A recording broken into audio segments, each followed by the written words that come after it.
आप सभी को हार्दिक अभिवादन। आत्मज्ञान की एक नई संगोष्ठी में आपका स्वागत है। आज हम चरण ए के पाठ्यक्रम की 28वीं संगोष्ठी देखेंगे, जिसका नाम है सार्वभौमिक और व्यक्तिगत मसीह। हम देखेंगे कि इस संगोष्ठी का उद्देश्य क्या है, इस पर थोड़ा बात करेंगे। इस संगोष्ठी का उद्देश्य यह है कि हम समझ सकें कि मसीह क्या है, क्योंकि निश्चित रूप से हमने यह शब्द कई बार सुना है, लेकिन हम इसका वास्तविक अर्थ नहीं जानते। इस शब्द का एक बहुत गहरा अर्थ है, जिसका इस आत्मज्ञान के पाठ्यक्रम में हमने जो कार्य सिखाया है, उससे गहरा संबंध है। हम समझेंगे कि मसीह क्या है और उन दो प्रकार के मसीह के बारे में बात करेंगे जो अस्तित्व में हैं, सार्वभौमिक मसीह और व्यक्तिगत मसीह। कैसे उस व्यक्तिगत मसीह के विकास के माध्यम से उस मसीह के जो हमारे भीतर है, हम सार्वभौमिक मसीह का हिस्सा बन सकते हैं, या जिसे आवाज की सेना भी कहा जाता है। यह आज के व्याख्यान का उद्देश्य होगा। सबसे पहले हम यह बात करते हुए शुरू करेंगे कि मसीह क्या है, क्योंकि निश्चित रूप से इस शब्द के आधार पर कई अवधारणाएं मौजूद हैं। निश्चित रूप से आप में से कई लोगों के लिए मसीह एक ऐतिहासिक पात्र है। ये एक ऐसा व्यक्ति है जो किसी निश्चित समय में जीवित था और जो दिव्यता या ईश्वर से जुड़ा हुआ है। उदाहरण के लिए, बहुत से लोगों के लिए मसीह गुरु यीशु हैं, खासकर उन सभी लोगों के लिए जो ईसाई या कैथोलिक हैं। ईसाई धर्म के बारे में विशेष रूप से मसीह शब्द के कारण ही बात की जाती है, और यह कहा जाता है कि भगवान का पुत्र हमें बचाने के लिए आया था, और उस भगवान के पुत्र को एक ऐतिहासिक पात्र के रूप में जाना जाता है। कोई ऐसा जिसने 2000 साल से भी अधिक समय पहले जीवन जिया था, इस मामले में नासरत के यीशु। यह व्यक्ति तो सफल रहा, या यह व्यक्ति जो वास्तव में दिव्य था या दिव्यता से जुड़ा हुआ था, उसने एक शिक्षा छोड़ी और हमें बचाने में सफल रहा। यही वह है जिसे कुछ लोग मसीह मानते हैं। वहीं अन्य स्थानों पर रहने वाले जिनकी अलग मान्यताएं या धर्म हैं, उनके लिए मसीह एक और ऐतिहासिक पात्र है।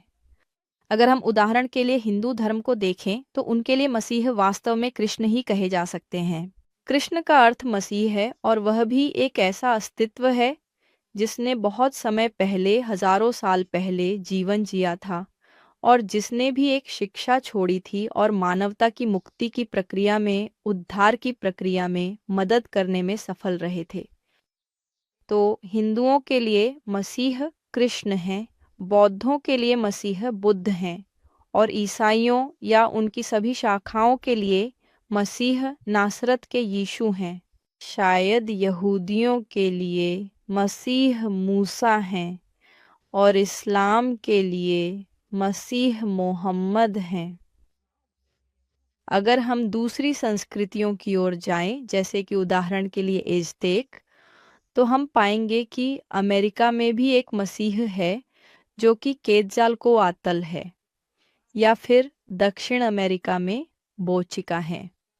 तो वास्तव में दुनिया में बहुत से लोगों के लिए उनकी आस्था के अनुसार मसीह एक विशेष ऐतिहासिक व्यक्ति हैं।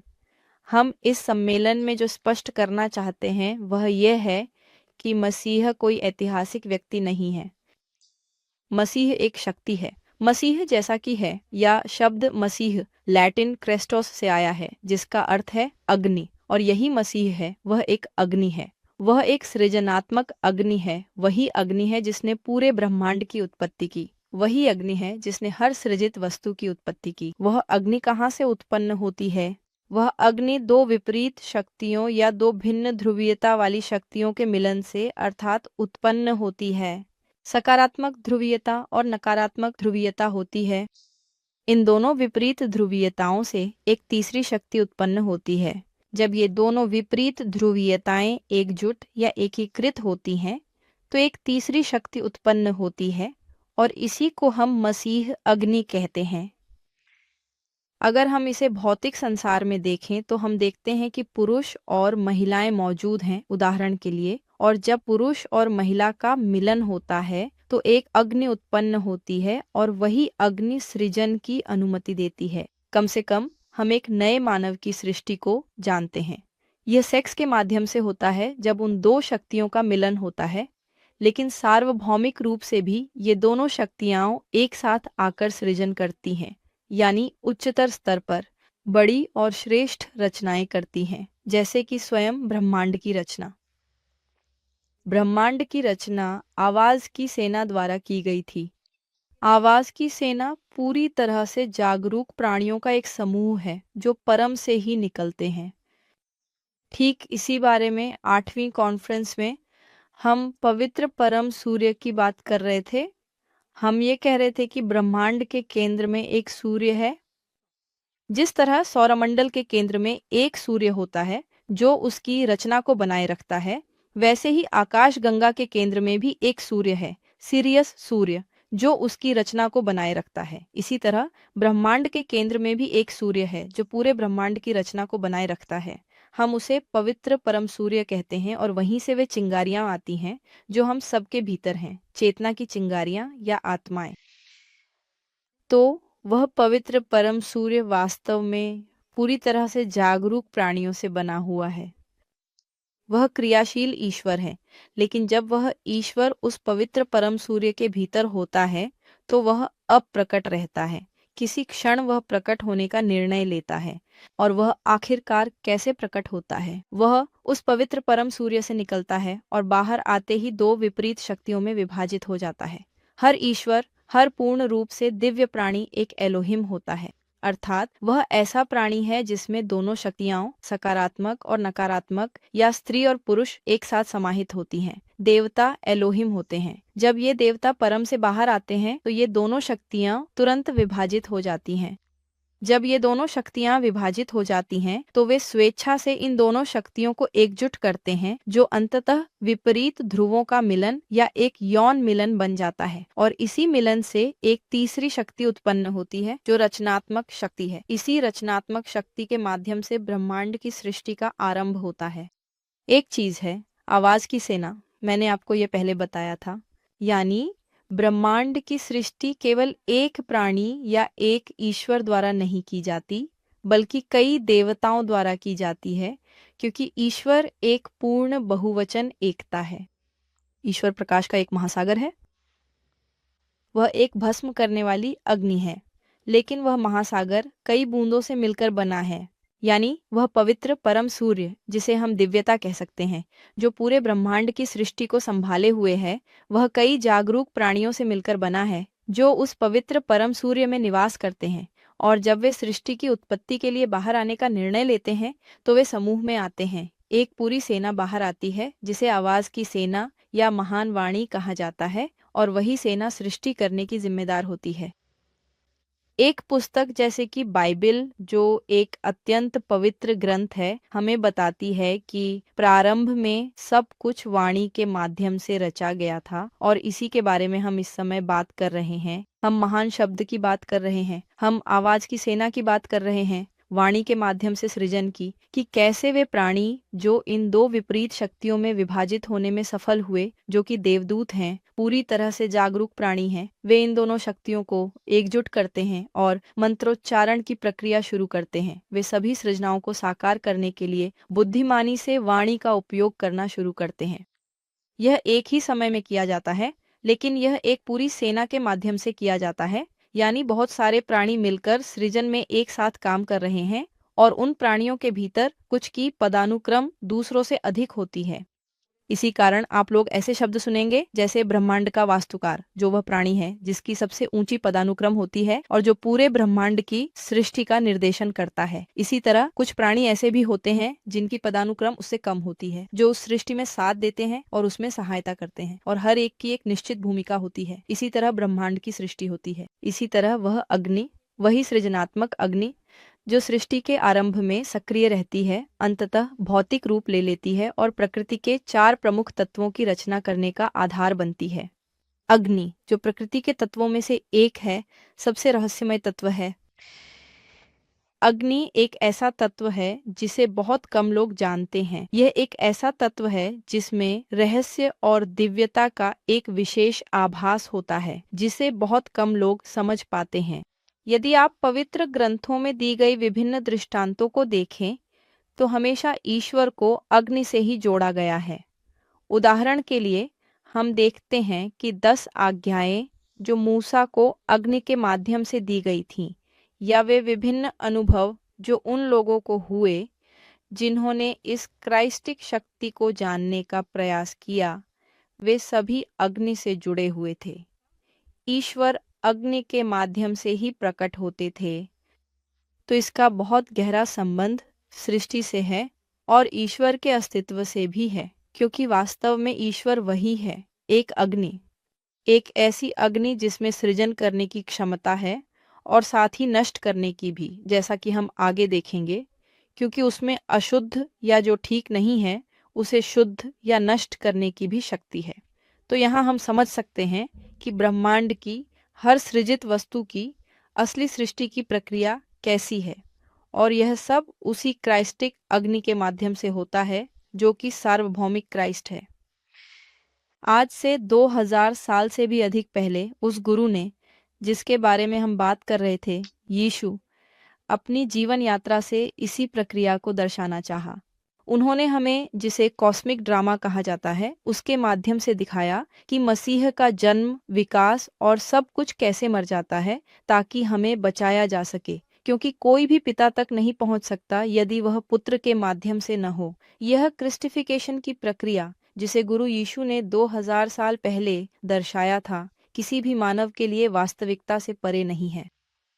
ये कोई ऐसी चीज नहीं है जिसे केवल उन्होंने ही जीने का अवसर पाया। उन्होंने तो बस हमें रास्ता दिखाना चाहा ताकि हम भी वही कर सकें। वे सभी प्राणी जिनका मैंने अभी कुछ समय पहले आपसे जिक्र किया था, जिन्हें मसीह भी माना जाता है, उन्होंने भी वही कार्य किया, भले ही उन्होंने उसे शारीरिक रूप से प्रस्तुत न किया हो, क्योंकि यही एक अतिरिक्त विशेषता है जो गुरु यीशु के पास है। उन्होंने इसे शारीरिक रूप से प्रस्तुत किया, अपनी ही जिंदगी के साथ इसे नाटकीय रूप में दिखाना चाहा। मसीह का जन्म, विकास, मृत्यु और पुनरुत्थान।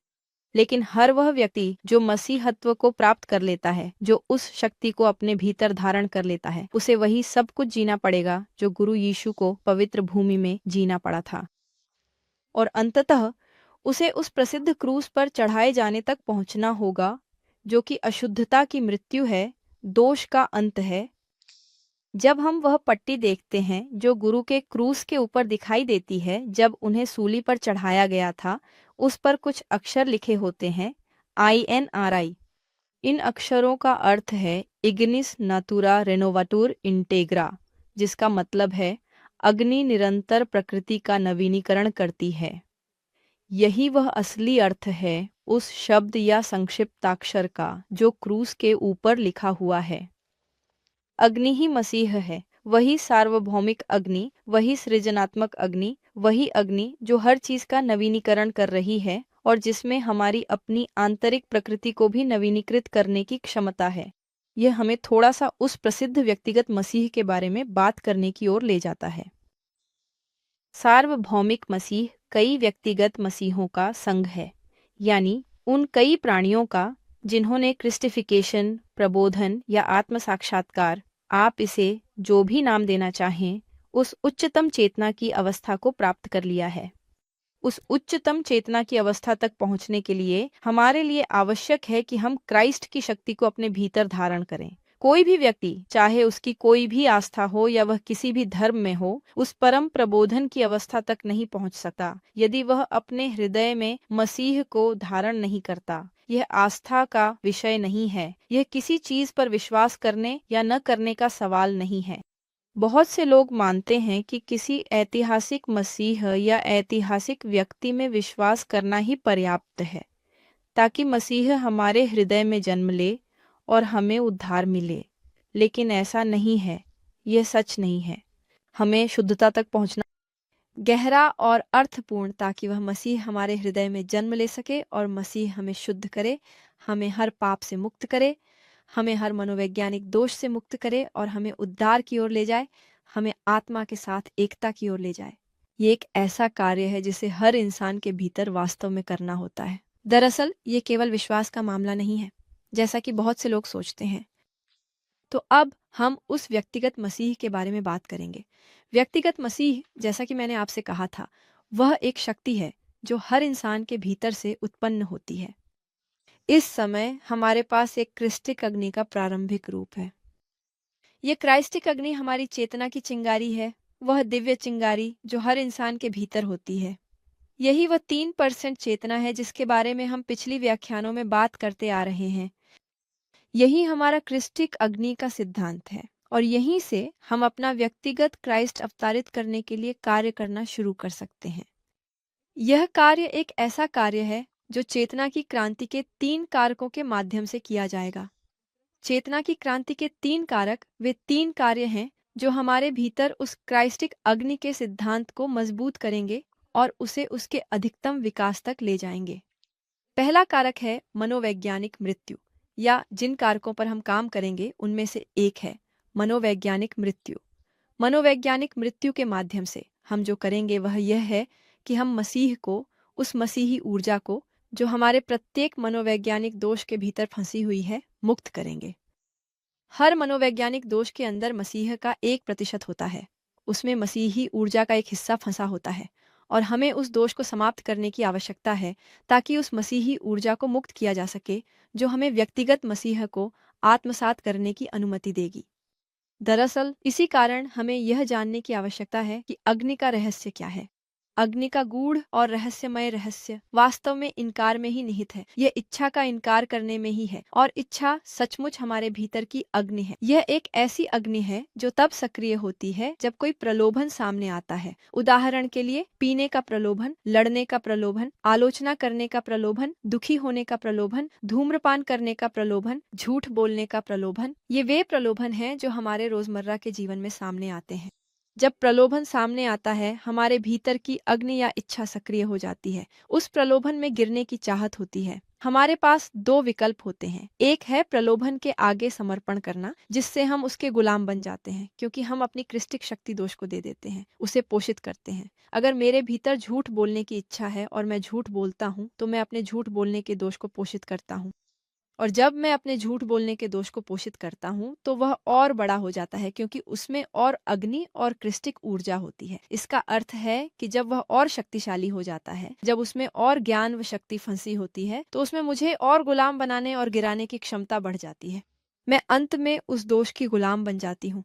हम इस समय अपने अधिकांश मनोवैज्ञानिक दोषों, या कहें कि अपने सभी मनोवैज्ञानिक दोषों के बहुत बड़े गुलाम हैं क्योंकि हम अपनी इच्छा को नकारने में सक्षम नहीं हैं। जब कोई व्यक्ति यह संभावना खोजता है कि वह अपनी इच्छा को नकार सकता है तो वह अग्नि के रहस्य को जान लेता है, क्योंकि जब हम अपनी इच्छा को नकार देते हैं तो हम उस अग्नि को मुक्त कर देते हैं जो वहां फंसी हुई थी, और अब वह अग्नि चेतना की सेवा में आ जाती है।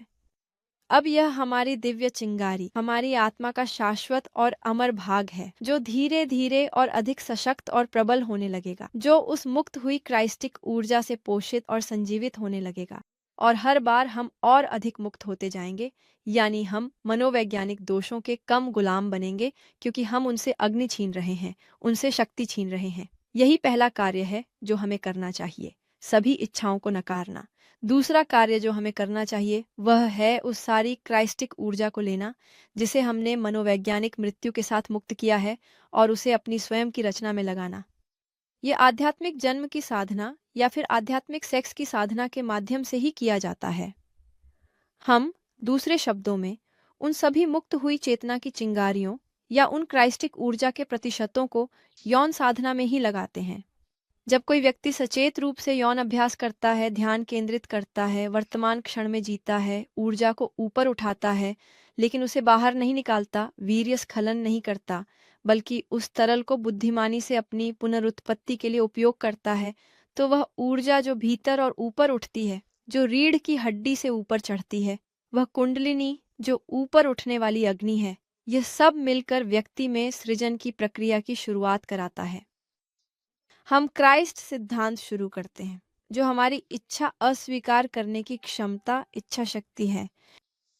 हम उस क्राइस्टिक ऊर्जा को मुक्त करना शुरू करते हैं और उसे आध्यात्मिक जन्म की साधना में लगाना शुरू करते हैं, जिसमें हमारे पास विपरीत लिंग का एक स्थायी साथी होना चाहिए जिसके साथ हम यौन रूप से एकजुट होंगे ताकि एक उच्च स्तर की अग्नि जागृत हो सके। वह अग्नि जो एक उच्च स्तर पर जागृत होती है, वह यह संभव बनाएगी कि वह सारी ऊर्जा जिसे मैंने अपने दैनिक जीवन में मनोवैज्ञानिक मृत्यु के माध्यम से बचाया है, मेरी रीढ़ की हड्डी में संचित हो सके। इसी तरह आध्यात्मिक आत्मा के अस्तित्वात्मक शरीरों के निर्माण की प्रक्रिया आगे बढ़ती है।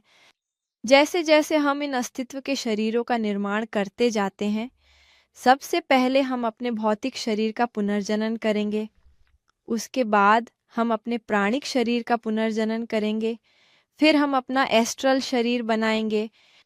इसके बाद हम अपना मानसिक शरीर बनाएंगे और फिर हम अपना कारण शरीर बनाएंगे। जब हम अपना कारण शरीर बना रहे होंगे, उस समय हमें सीधे मार्ग की परीक्षा दी जाएगी, जिसके बारे में हम पहले ही बात कर चुके हैं। व्यक्ति के पास यह विकल्प होता है कि वह निर्वाण में रुक जाए और जो कार्य उसने किया है उसका फल मिलने के बाद उसे छोड़ दे, या फिर वह सीधे मार्ग को चुन सकता है, जो सबसे कठिन मार्ग है। यह मसीह का मार्ग है।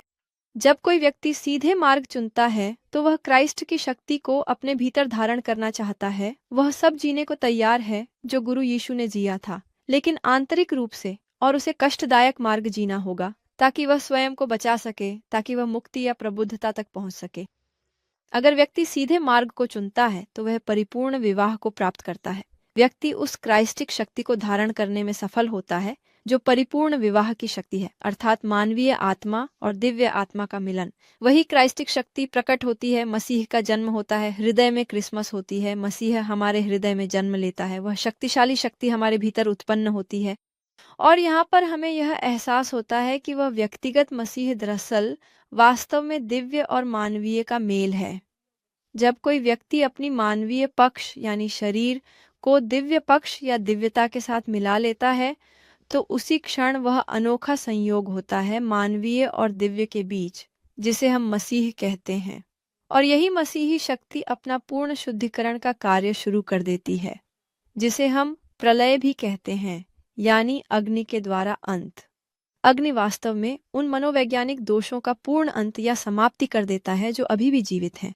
यही मसीह की वह शक्ति या विनाशकारी सामर्थ्य है। कह रहा था कि मसीह के पास सृजन विनाश की क्षमता होती है। वह क्राइस्टिक शक्ति हमें हमारे अस्तित्व के शरीरों को रचने, स्वयं को गढ़ने में मदद करती है। लेकिन जब हम उस व्यक्तिगत मसीह को अपने भीतर धारण कर लेते हैं, तब मसीह अब शुद्धिकरण के लिए आता है, अर्थात हमारे भीतर जो भी अशुद्ध है उसे नष्ट करने के लिए, ताकि वह हमें मुक्ति की ओर ले जा सके। और यह सब आध्यात्मिक जन्म के तत्व के माध्यम से होता है। इस प्रकार जब वह क्राइस्टिक शक्ति जन्म लेती है, तो वह शक्ति वे सभी कार्य करने आती है जो हमें पूरी तरह से मुक्त करने के लिए आवश्यक हैं। और तीसरा तत्व, जो मानवता के लिए बलिदान है, वही हमें वह शक्ति और योग्यता देगा जिससे हम सृजन का कार्य कर सकें और शुद्धिकरण का कार्य भी कर सकें। चाहे वह मनोवैज्ञानिक मृत्यु हो या आध्यात्मिक जन्म, दोनों के लिए योग्यता और शक्ति चाहिए। और वही प्रेरणा, वही शक्ति, वही योग्यता हमें मानवता के लिए बलिदान से मिलेगी। इसी कारण चेतना की क्रांति के तीनों तत्वों की आवश्यकता होती है, ताकि हम उस क्राइस्टिक शक्ति को सक्रिय कर सकें और अपने भीतर उस क्राइस्टिक शक्ति का विकास कर सकें। यहाँ उस संक्षिप्त सारांश को प्रस्तुत किया गया है कि व्यक्ति को उस क्षण से क्या करना चाहिए जब वह उस अग्नि का आह्वान करता है। हम मनोवैज्ञानिक मृत्यु में उस अग्नि का आह्वान तब करते हैं जब हम दोष का फूईकरण करते हैं और प्रकाश को मुक्त करते हैं, जो कि ज्ञान और प्रेम है, जो शक्ति है, जो मनोवैज्ञानिक दोष का सामना करने की क्षमता है। हम उस शक्ति का आह्वान आध्यात्मिक जन्म के समय करते हैं, जब हम अपनी जोड़ी के साथ वफादारी से बिना स्खलन या चरमोत्कर्ष यौन संबंध बनाते हैं और उस अग्नि को शरीर रचना में ऊपर उठाते हैं। और हम उस शक्ति का आह्वान मानवता के लिए बलिदान में करते हैं, जब हम दूसरों को निस्वार्थ और निःशुल्क रूप से ज्ञान देते या सिखाते हैं ताकि वे भी जागृत हो सकें। हम ही वह शक्ति हैं जो देने वाली है। जो लोग हमें सुनते हैं वे उत्पन्न करने वाली या ग्रहण करने वाली शक्ति होते हैं, बल्कि ग्रहण करने वाली। और इन दोनों शक्तियों का मिलन ज्ञान को कई गुना बढ़ा देता है, यानी उस अग्नि या उस मसीही शक्ति को भी बढ़ा देता है। यह हमें उस परिणाम तक ले जाएगा जिसके बारे में मैं आपसे बात कर रहा था, जो है परिपूर्ण विवाह और मसीह के आगमन या जन्म की ओर। जब मसीह का जन्म होता है तो वह पूरी तरह से व्यक्ति के भीतर तुरंत प्रवेश नहीं कर सकता, क्योंकि वह एक बहुत ही शक्तिशाली, बहुत प्रबल शक्ति है, और उस समय हमारा शरीर उसे सहन नहीं कर सकता या फिर संभाल नहीं सकता। इसी कारण जब मसीह का जन्म होता है तो उसे मनुष्य के हृदय के पास ही रहना पड़ता है, और वहीं से वह हमारी सभी क्रियाओं को नियंत्रित करता है। व्यक्ति अपनी स्वतंत्र इच्छा खो देता है और मसीह हमारी इच्छा शक्ति पर अधिकार कर लेता है। वह शुद्धिकरण का कार्य करता है जो उसे करना होता है। हालांकि जैसे जैसे हम स्वर्णिम शरीरों का निर्माण करते हैं जो मसीह के शरीर होते हैं, वैसे वैसे वह पूरी तरह से व्यक्ति के भीतर प्रवेश कर सकता है। यहीं पर मसीह का जन्म होता है, हृदय की क्रिसमस। मसीह एक अस्तबल में जन्म लेता है। इसका अर्थ है कि वह हमारे भौतिक शरीर में जन्म लेता है, हमारे भीतर जन्म लेता है, लेकिन हमारा आंतरिक संसार जानवरों से भरा होता है, यानी मनोवैज्ञानिक दोषों से, और इसी कारण उसे आकर यह सफाई का कार्य करना पड़ता है। जब हम क्राइस्टिक शक्ति को अपने भीतर धारण करने में सफल होते हैं तो मसीह हमारे भीतर बढ़ने और विकसित होने लगता है। मसीह को अपने पूर्ण विकास तक पहुंचने के लिए कुछ विशेष कार्य करने होंगे। मसीह का पहला कार्य यह है कि वह स्वर्णिम शरीरों का निर्माण करे। जैसे जैसे मसीह इन स्वर्णिम शरीरों का निर्माण करता है, वह उस व्यक्ति के भीतर प्रवेश कर सकता है, क्योंकि जैसा कि मैंने आपको बताया था, वह मनुष्य के हृदय के पास ही रहता है, भीतर प्रवेश नहीं कर सकता, क्योंकि भौतिक शरीर इतनी शक्तिशाली और दिव्य शक्ति को सहन नहीं कर सकते। जैसे जैसे व्यक्ति अपनी जोड़ी के साथ उच्चतर यौनता की साधना से स्वर्णिम शरीर बनाता है, वे शरीर मसीह को भीतर प्रवेश की अनुमति देते हैं। जैसे जैसे व्यक्ति अपनी जोड़ी के साथ यौन रूपांतरण की साधना से स्वर्णिम शरीर बनाता है, वे मसीह को भीतर प्रवेश करने देते हैं। जब मसीह पूरी तरह प्रवेश कर जाता है या स्वर्णिम कारण शरीर बन जाता है, तब मसीह उस व्यक्ति के भीतर होता है। ये उसे हर्क्युलिस की तरह कारण रूपी अहंकारों का सामना करने की क्षमता देता है। मसीह जब वह पूरी तरह से प्रवेश कर चुका होता है, तो वह नर्क के सबसे गहरे क्षेत्रों में उतरता है, सबसे शक्तिशाली राक्षसों का सामना करता है, सेना के मुखियाओं से, उन कारण रूपी अहंकारों से जो पूरी अस्तित्व को बनाए रखते हैं, मनोवैज्ञानिक दोषों से, सबसे बड़े दोषों से, और उन्हें नष्ट कर देता है। यही मसीह के कार्य हैं, इन दोषों का सामना करना, इन दोषों के कर्म का भुगतान करना, जो कि कठोर कर्म है। मसीह को भी स्खलन या चरमोत्कर्ष के कर्म का भुगतान करना पड़ेगा, जो कठोर कर्म है, या अय्यूब के 8 वर्ष, जो एक दर्दनाक बीमारी है जिसे मसीह को इन कर्मों का भुगतान करने के लिए सहन करना पड़ेगा।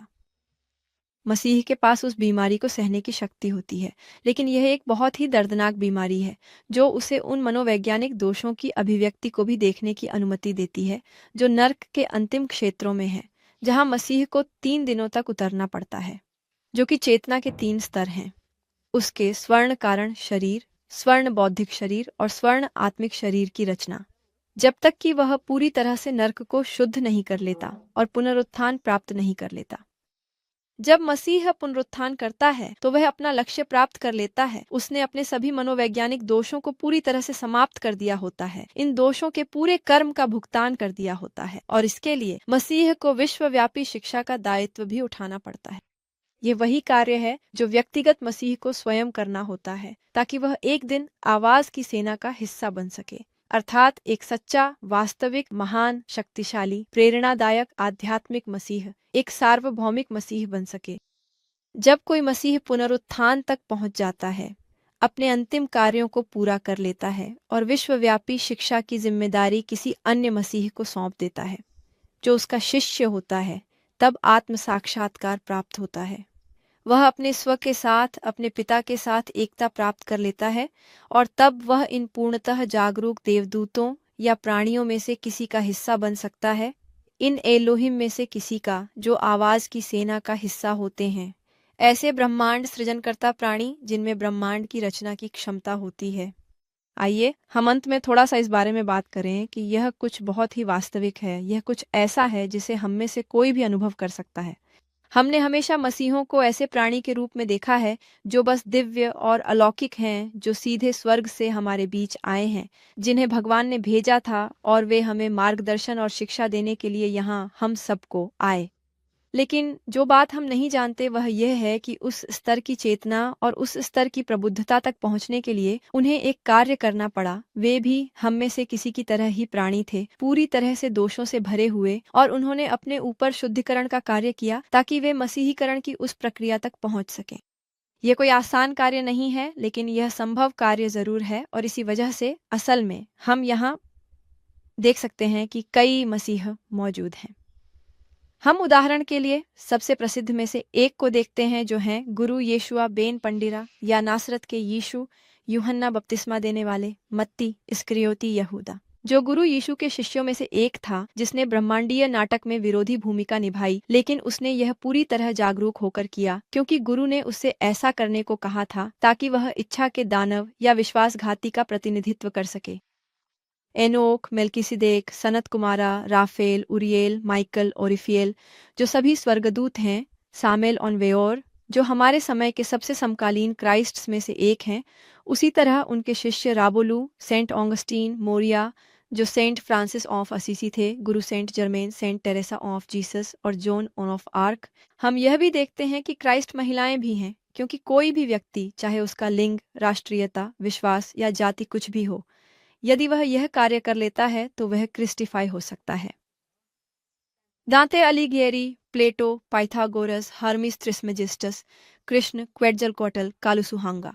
खैर, ऐसे कई क्राइस्ट हैं जो उस प्रबुद्धि की अवस्था तक पहुंच सके हैं ताकि हम ये समझ सकें कि क्राइस्ट कोई ऐतिहासिक पात्र नहीं है, क्राइस्ट कोई मूर्ति नहीं है, क्राइस्ट कोई अवधारणा नहीं है। क्राइस्ट एक दिव्य शक्ति है जिसे हर इंसान अपने भीतर धारण कर सकता है, यदि वह चेतना की क्रांति के 3 कारकों पर गंभीरता से कार्य करता है। यह आज के दिन की कॉन्फ्रेंस थी। आशा करता हूं कि आपको यह पसंद आई होगी।